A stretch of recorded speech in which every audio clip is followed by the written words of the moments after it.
my name is Dylan, and I am a senior at Lanier High School. I'm really into FCA and cheer, and I'm going to be sharing something personal. Okay, not that personal, just personal because, I'm a person and it means something to me. What most people don't know is my last name is actually Lau. It's Chinese, while my family is mainly Filipino. My first name's a little different too, because Dylan is usually stereotyped as a boy's name. But I really like my name because it makes me feel unique and empowered, which is why it's kind of annoying whenever substitute teachers call me Dylan Leo. When someone uses my name and makes an effort to say it right, it lets me know that they actually see me and accept me for who I am. Maybe it doesn't sound like a big deal, but you can't really know me unless you know me as Dylan Lau. It's not just a name, it's personal.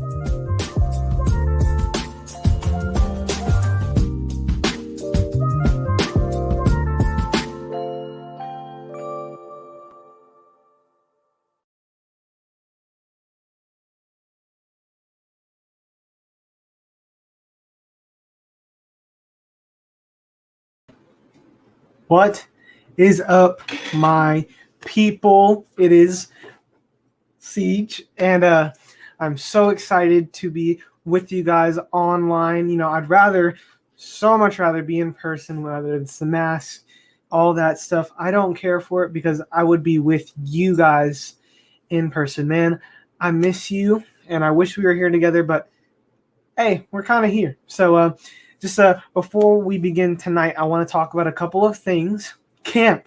We're going to camp this summer, but you actually have to sign up for it. So if you need more information or you need the place to go sign up, text Camp 1C. It's right down here. Wait, right there. Camp 1C to 97,000. It's going to be so much fun. I am so excited for it. You can't miss it. It's the best week ever. It's, we call Wednesday nights the best night of the week. It's the best week of the year, so you can't miss it. And I'm excited, so excited to start off our series. It's personal. I think this message would have been much more personal in person, but I think God's going to do something through this series, and it's going to change our youth group. I really do believe that.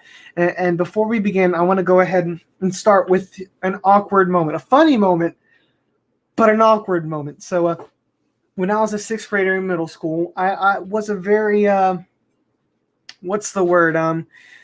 Obnoxious person. What's up, Bella? What's up, Jack? Very, very obnoxious person. Like it's still kind of obnoxious. But anyways, I had friends, but I wanted to be friends with everyone. So I wanted to expand my friend group. You know what I'm saying? So what was hard about that was the fact that I was obnoxious. So there were some people that I thought were cool and started hanging out with them at school. So it was a few months of hanging out with my new homies. I thought we were vibing. I thought we were getting cool and all that. And then one day, me and my new friends were in gym class, and we thought we were hot stuff and started joking around with each other about some girls. Walked up to some girls to talk to them. And one of my homies started introducing each of us to the girls. Now, I won't say real names just for the sake of, privacy. But, he started with James. He's like, say what up to James. What up, James? Like James, my boy, is super funny. This is my guy, James. Wet sponge. I think that's Bing. What up, Bing? And then he goes to Timmy.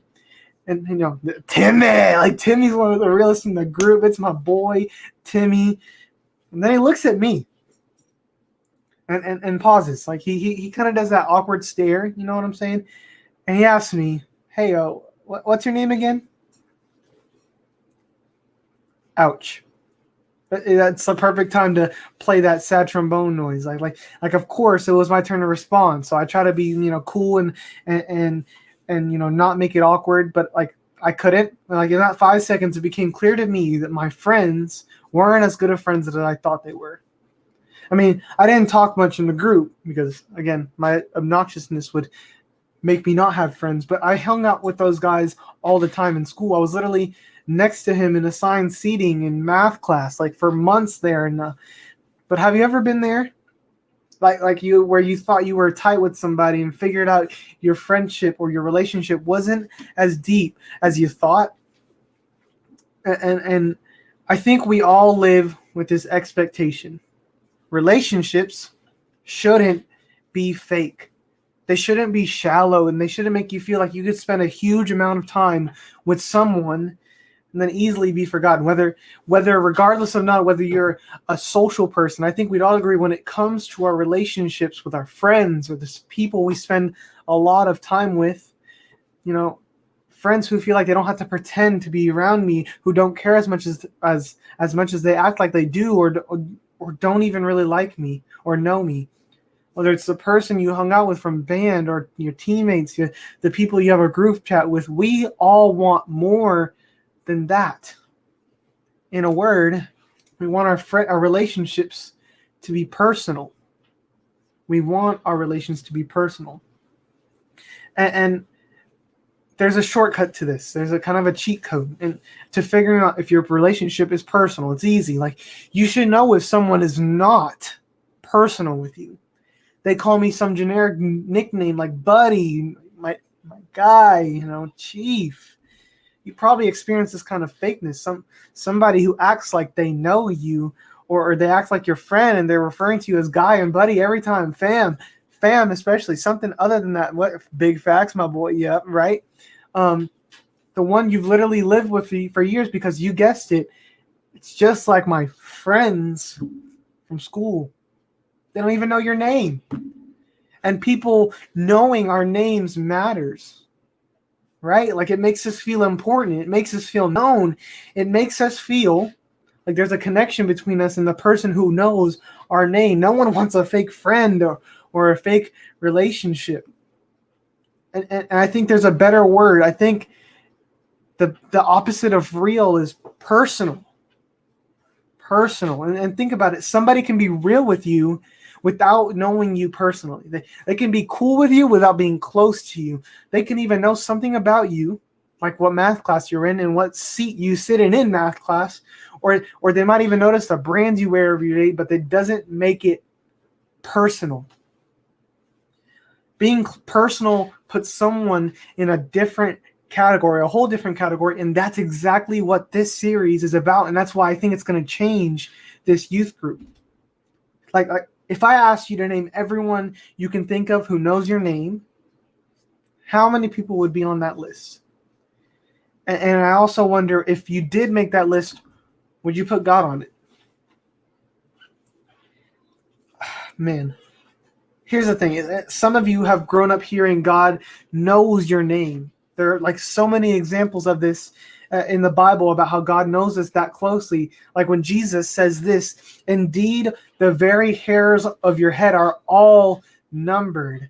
Okay, that's kind of getting like creepy, but it's still personal. It's still personal. While we all might think that it's a little strange to now know how many hairs are on your head,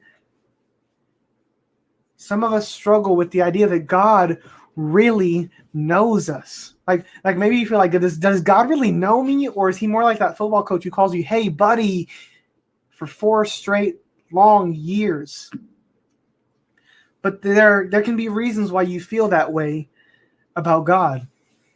You might feel that, he doesn't seem personal because you can't see God and you can't hear him talk back when you do try to pray. Or maybe you don't really know much about God or even care much about God. So it feels strange to think that he'd know your name or care about you.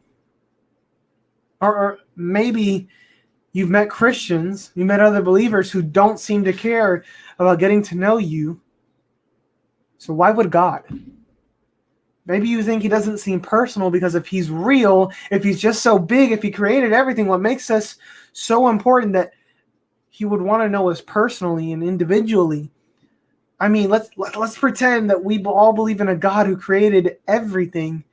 Are we really to believe that a God that created this knows my name? If we look at all the stars in the galaxy, all the nebulas, all the beautiful planets, all these things, we start to question that God created all those things and knows every part of them, but he also knows our names.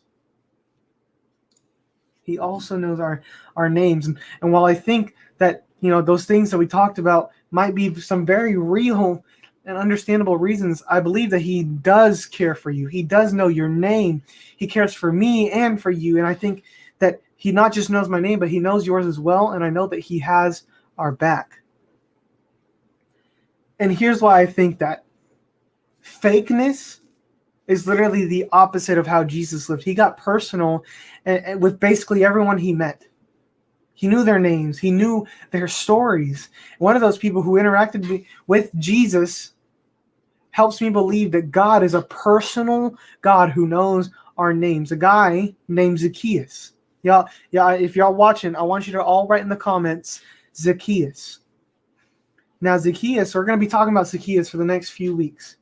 So to give us a head start, Zacchaeus was a wee little man, but that's not the point. Zacchaeus was a tax collector, which might not seem like a big deal, but back then, tax collectors were scammers and traitors. First off, Zacchaeus was a Jewish guy working for the Roman Empire. Basically the entire nation that bullied the Jewish people. And while that's bad enough, but tax collectors weren't really stand-up dudes. They'd always collect more than was actually owed, and then they kept the rest of the money for themselves. A tax collector was the kind of guy who steals your money you're collecting for a school fundraiser so he can buy more energy drinks, being ended. No shade, no.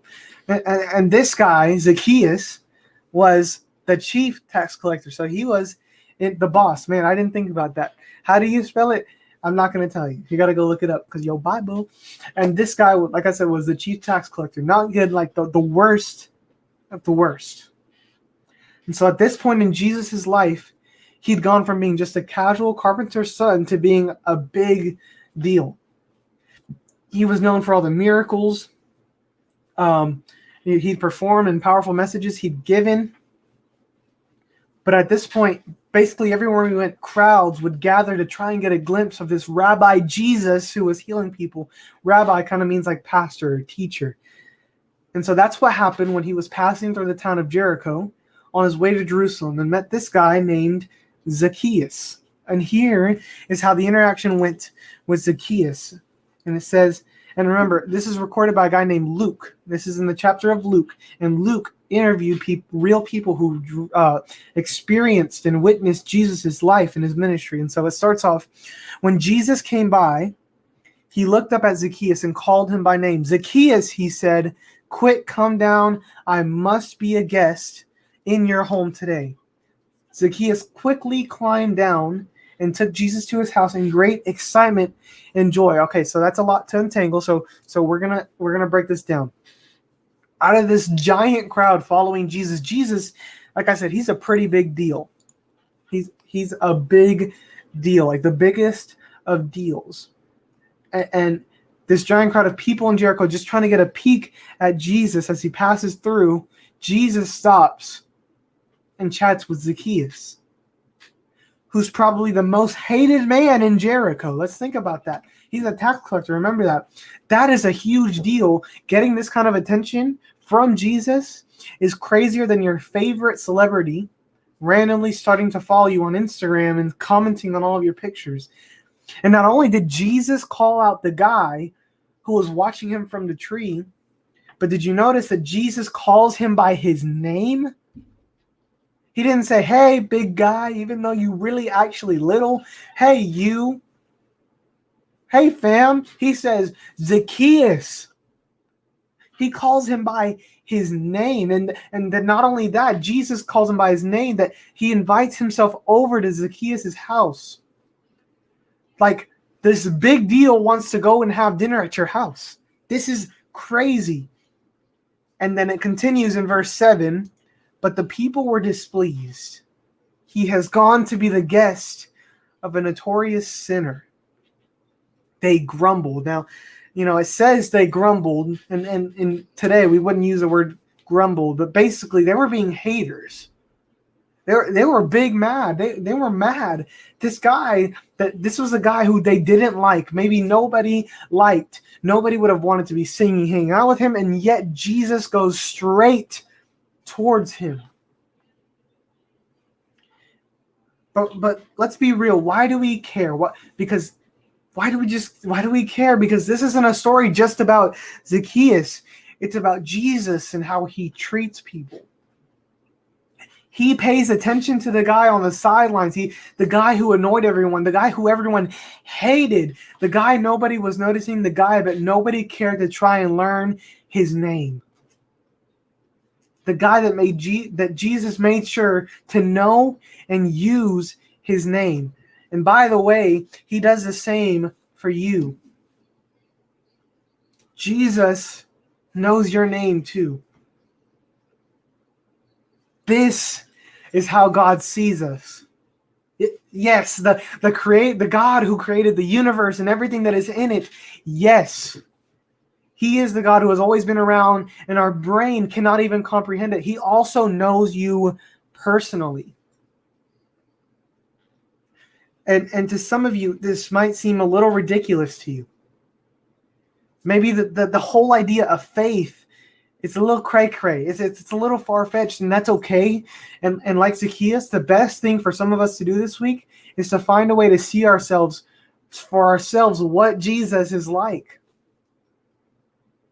I can bet you Zacchaeus probably had no intention of totally changing his life when he first got off that tree.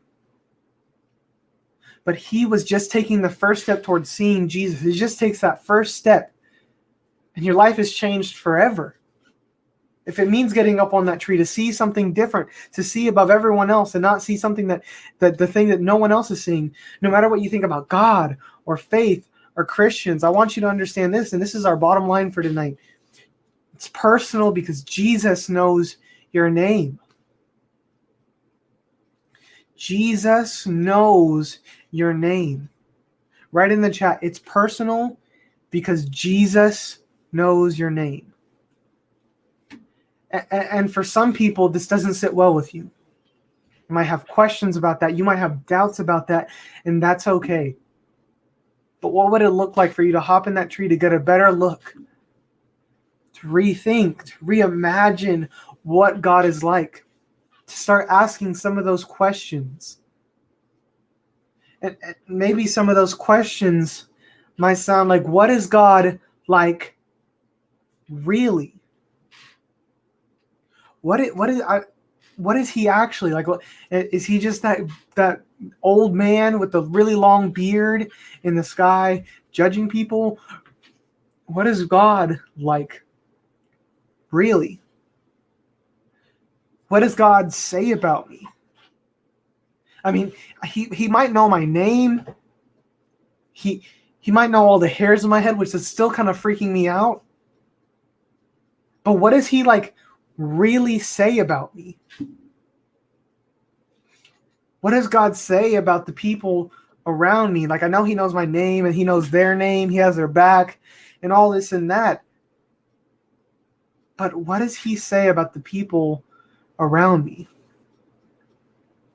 I'm going to go off notes real quick. And we talked about this in my men's small group on Monday. Like, how is he the most influential person of all time? Because Jesus changed the way everybody thought about God. There is just something that happens when we recognize that this God of the universe is a personal God. It changed people's lives.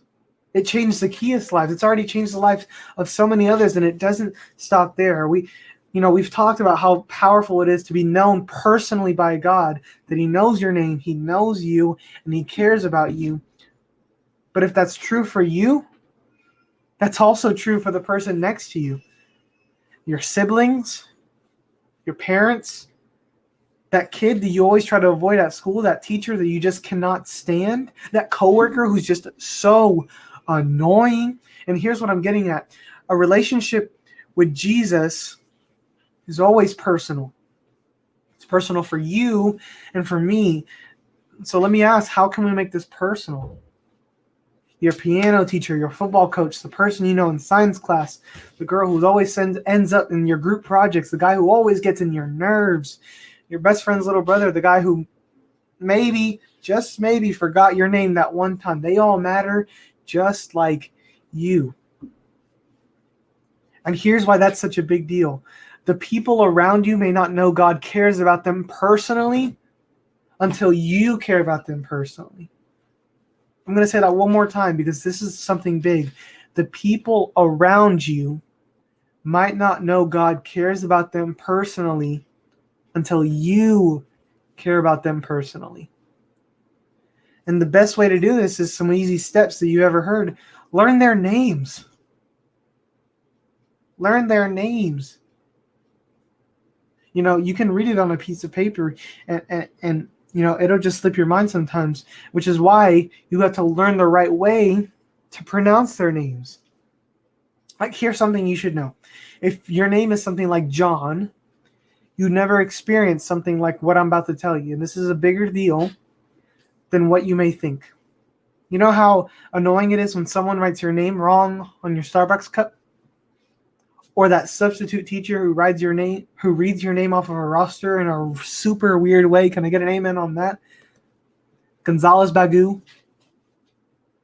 Now imagine that happening every day or every week 10 times 10. That's pretty awful, right? And one last big step is use their names when you see them. And I get it. Like, this may seem so basic, but that's why it's such a big deal. Knowing someone's name is the absolute simplest thing that we can do to communicate to them that someone matters. And if someone feels like they don't matter, that could even have a bigger impact. So an easy way to do this is with people younger than you. My high schoolers, didn't you have someone who invested in you? I know that I would not be at Inside Out. I would not love Jesus if it were not for older students at Inside Out who loved me well. Upperclassmen, like, didn't you have someone who took an interest in you in your life? And like, how would that make you feel? Middle schoolers, you know, we can have you guys on Sunday mornings with our kids, freshmen, sophomores. Invest in our middle schoolers. Call them by name. We have a personal God. He's not just some big guy who sits in the sky with a big old beard and judges you and says all these things. He knows your name and he knows everything about you, and yet he still loves you. We're going to get into that in the next couple of weeks. But man, God is just mind-blowingly powerful and ridiculously creative, overly graceful. But the thing is he's a personal God, and he still knows your name and he calls you by it. One of the greatest ways that we can point people to this kind of personal God is by modeling what it's like to be personal with others. And that's why we have small groups, by the way. Like we believe every person here is loved and known personally by Jesus. And because of that, we want you to always have a group of people who know you personally, who know your name, who know your story. No one should come into the door of our Inside Out and feel like that nobody fits in with them, that nobody knows them. Jesus always made it personal with the people around him.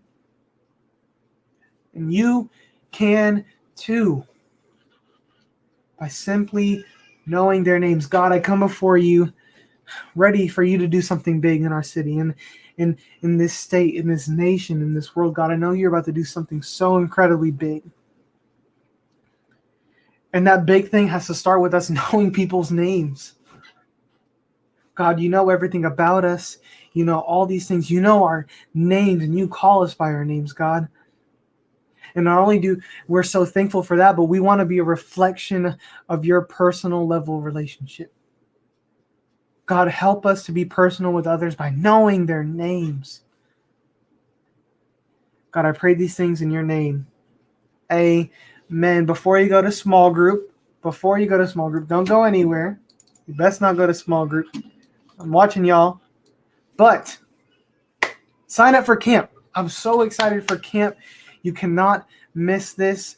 It is going to be the best week ever. Text Camp 1C to 97,000 right now. I know you got your phones out because 90% of y'all are probably watching this on your phone. So go ahead and do that. And if you're not already, text student 1C to 97,000. Get connected with us, please. I miss you guys. I hope and pray that we get to be with each other next week. The only reason we couldn't was because of storms and stuff. So go to group. DM us if you need the code.